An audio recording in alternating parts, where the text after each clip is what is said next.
I'm on Zoom with Johan Jervoe to congratulate him from the bottom of my heart on being the award winner this year, 2020, for the Content Leadership and Innovation Award. It gives me great pleasure in passing that to you virtually from Devon to where you're sitting today. It's a great testament, Johan, to everything that you've done whilst you've been at UBS, your creativity, your innovation that you've executed in recent years. And it's been so successful in pushing the boundaries of content marketing and achieving fantastic results, which is also really important when we're judging success for these awards. So huge congratulations and thank you very much for being here today. Thank you. I'm highly honored, obviously. I'm looking forward to see you in London, hopefully. Let me just be very clear, as much as it's a personal award, I appreciate that. I'm obviously also fully aware of it's a huge team that makes this happen. I'm just lucky I get to sign it off.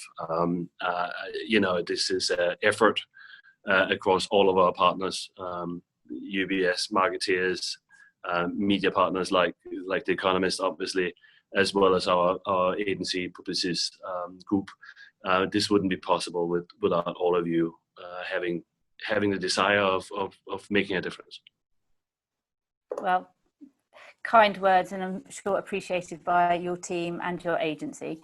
So I'm going to pick your brains for a moment because there's going to be lots of people listening in to this content, and I suppose everyone wants to know what the secret is to success. And from your perspective, why do you think the branded content approach works so well for UBS?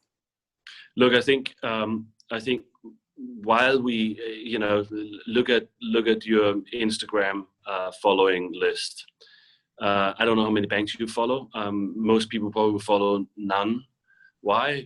Well, we all have a bank. It feels like a bit of a utility. I don't follow that many water companies either. However, highly involvement area, money. Right? There's friendships and families being split over that or brought together over that.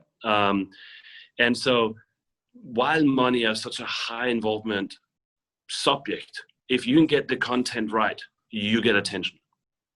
And it is making sure that it's relevant content served up in a I don't want to say entertaining way because that always feels like it's bells and whistles and so on, but served up in a digesting and aesthetic way. And when we look at aesthetics, I spent not so long ago quite a Sunday on Nowness. The website has a whole section on in residence where you see designers and architects' private homes and why they did what they did. Now, I'm an architectural buff. I have to give that away, and I'm Danish, so design has to play a role in any conversation. But it's the way they captured that with I thought that was just, and those are the aesthetics that you're trying to reach. Obviously, you're not always able to. I think if you want to have a more recent example, Apple TV Plus Home is a serious, sensational work, interesting. And so we take a huge pride in benchmarking ourselves against industry best. Not industry banking best, but industry best. And that's tireless. Mm-hmm. And I think if you get content and the right format right, and then you get the right context, as you know, we talked about this, if content is king, context is queen. I'm not sure that's politically correct to say anymore nowadays, but you get the concept. Getting that content right and placed it into the right audience in that very right moment in that publication or the space where they are open to listen is not easy. You obviously have a fantastic relationship with your board and senior stakeholders at UBS. So, your presence in the word unprecedented is overused, but the uncertainty we've been through over the last four months is very unusual. What advice would you give to fellow marketers that haven't got the buy-in from the board in the same way to sort of press forward the importance of brands being present during times like this? Well, two things, Alex.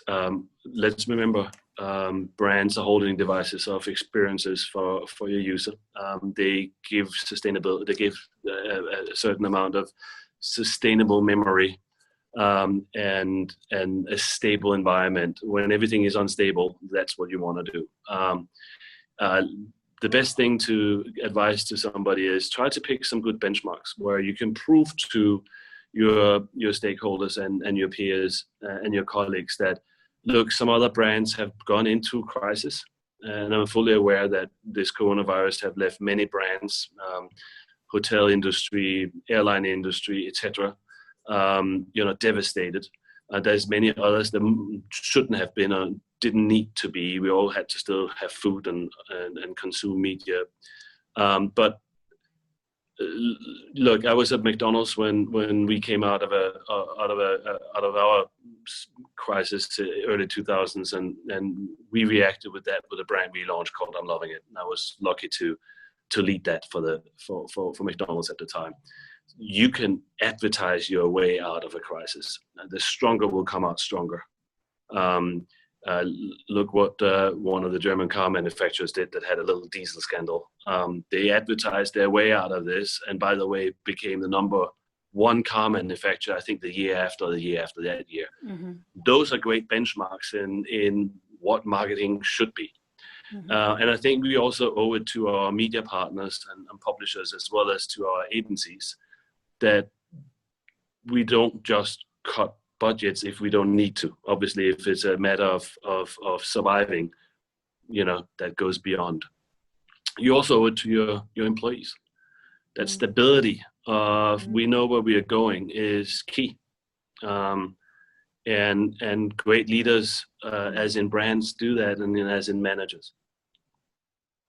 Yes, totally agree. And sometimes they're an important cohort that are forgotten, actually, I think, by some brands. So finally, just to sum up, a sort of a shorter question with a shorter answer, to wrap up, can you sum up the holy grail of content marketing in one sentence?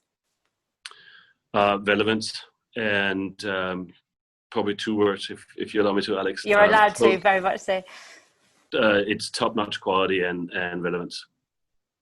Which you've done so brilliantly. So thank you for that. And thank you very much for supporting us during these times. No, thank you. I'm hugely honored. I was very surprised when I was informed that this has happened. I had no expectations whatsoever to that. Well, it was a unanimous vote, I think Charlotte will confirm. So it was, everybody was thrilled to see you get this award. So thank you very much. And I do look forward to celebrating with a glass of something fizzy in our hands physically when we're allowed to meet. Oh yeah, I'm sure that's going to be just around the corner, Alex. Yeah.